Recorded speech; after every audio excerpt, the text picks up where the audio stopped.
nota sobre el tráfico de mujeres, que fue incluso una nota anónima, fue en el año 1991, hace 30 años.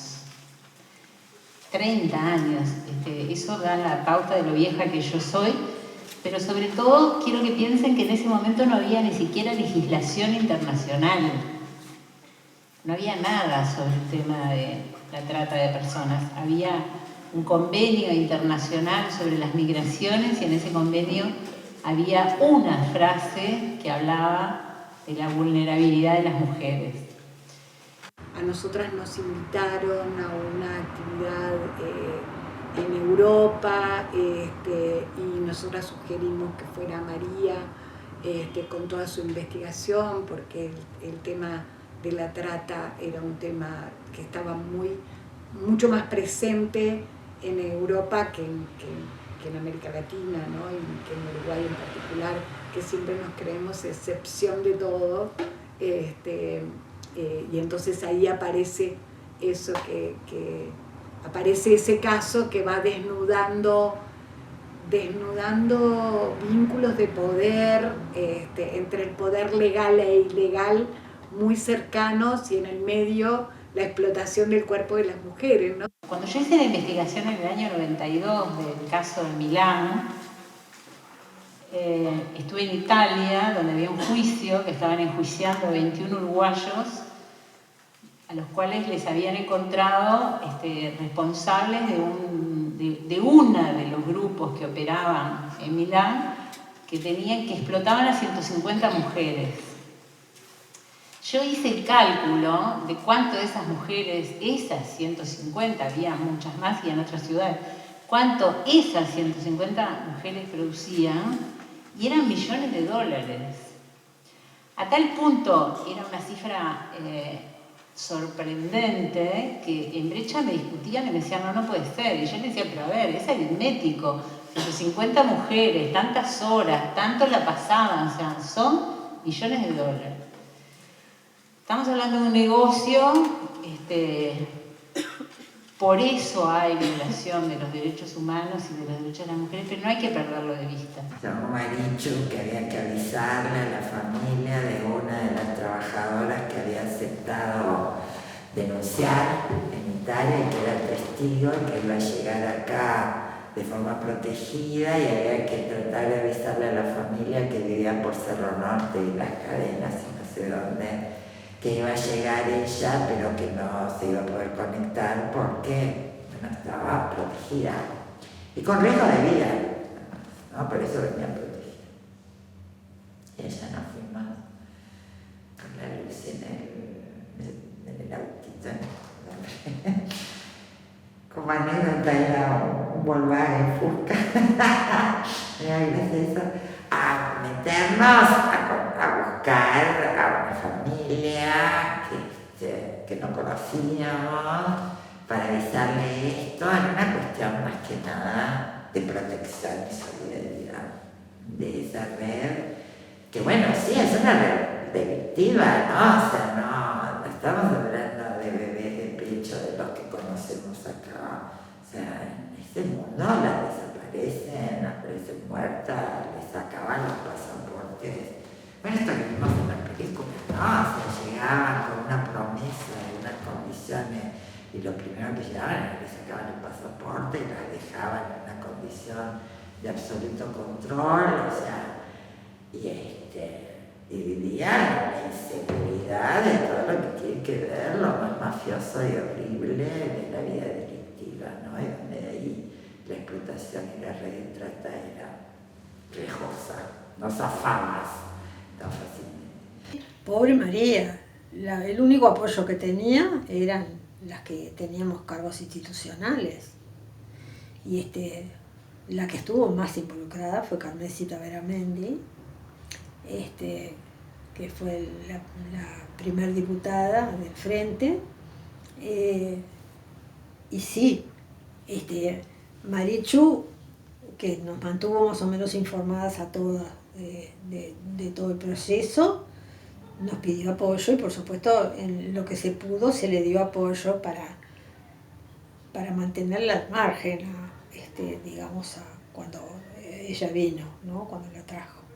Porque era un grado de miedo y de terror de que la terminaran matando, ¿viste? Fue brutal. Pero bueno, sí, yo ahí me enteré de todo el proceso. En mi despacho tuve el gusto de tener a los policías de Milán, estupendos, estupendos. Ay, yo decía, pensar con toda la batalla que damos con nuestra policía, estos tipos eran genios, ¿viste? Cómo trabajaban con esas redes inmundas.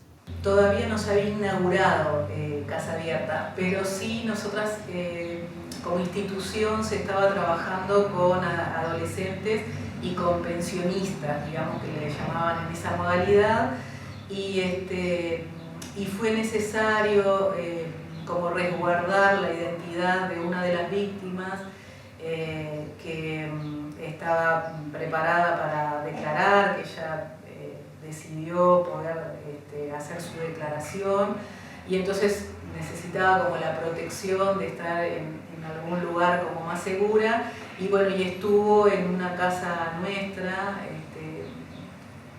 en el tiempo que ella necesitaba como prepararse para declarar y concurrir así varios días al juzgado. Hubo 2 o 3 compañeras de AMEPO. El problema es de que en Italia las usaban un tiempo, los famosos caficios, y después las vendían a los libaneses. Cuando te vendían el libanés nunca más iban a saber de vos. O cuando las vendían para los árabes, nunca más sabés nada de ellos. De ellas nunca sabés. Es la cantidad de compañeras que desaparecieron. Y lo peor del caso, que las propias compañeras que hacían muchos años que estaban allá, eran las propias compañeras que les cobraban el porcentaje a las otras. Pero en realidad nosotras sí también fuimos parte de esas redes de trata. Porque ¿qué pasó? Tiene que ver con lo que veníamos hablando. Muchas de las nuestras escaparon en dictadura al extranjero, se exiliaron, se fueron escapando a todas estas cuestiones que hablamos anteriormente. A las detenciones arbitrarias, al abuso, a la tortura, a la violación, a la coima. Muchas escaparon y se fueron, algunas a Argentina y otras a Europa. Las que se fueron a Europa, algunas generaron redes y después por contacto se llevaban otras compañeras. Y una después no sabía de qué se trataba eso, pero después cuando sos más grande te das cuenta de que sí había una red, porque, y no quiero decir que, y sí quiero decir que compañeras estuvieron involucradas, por supuesto, porque en estas cuestiones siempre hay gente involucrada que está directamente en el tema, ¿no? Que directamente habita la situación, se involucra. Muchas viajaban a Europa y en Europa les retiraban los pasaportes y quedaban vinculadas a los barrios rojos, todos con mucha más atención, pero quedaban vinculados a los barrios rojos, perdían contacto con su familia de origen, que la gran mayoría de las mujeres trabajadoras sexuales de los barrios rojos en aquel momento en Europa eran del tercer mundo. Entonces decíamos, bueno, pero acá en distintos departamentos ocurre lo mismo. No tenían sus documentos, no podían salir del local, en la situación de retención, de esclavismo, y además tener que hacer otras tareas en el local, ¿no? Nosotros fuimos a Melo, que las compañeras se tenían que comprar la Coca-Cola a ellas, si no el dueño del bar les exigía tomar alcohol. Y hay muchas que no toman alcohol, entonces ellas se tenían que traer la bebida, ponerle una Coca-Cola, un refresco, pero el hombre se lo cobraba al cliente igual. O sea, y esa plata ella no se la daba. Y en el interior, en la época que yo te estoy hablando, cobraban 300 pesos, ¿no? 200 pesos era para la casa y 100 pavos. Yo escribí sobre la desaparición de Silvia, que está la foto ahí atrás, en el año 94. La mamá de Silvia me vino a buscar a Brecha y no solo escribí sobre la desaparición de Silvia, sino que ayudé a la madre a buscarla. Muchísimas cosas que hicimos juntas. Después la madre murió sin encontrarla y Silvia todavía no apareció. Entonces me parece que también ayuda a no desanimarse, a tener claro que es como una lucha de sistema, estructural, de negocio, contra el capitalismo, contra la mercantilización, porque en definitiva es eso, o sea, ¿por qué es negocio? ¿Por qué estamos acá? Porque es un producto, es una mercantilización, el sexo comprado, el sexo pagado, el sexo de niños es un mercado más, es un objeto más, es una transacción comercial más. Entonces estamos en una época en que todo da, ese es el extremo del capitalismo. El capitalismo vuelve todo una mercancía. Desmercantilizar la vida es uno de los caminos, y desmercantilizar la vida implica repensar desde otro lugar todas las relaciones que tenemos en lo cotidiano, las relaciones de género, de trabajo, de todo.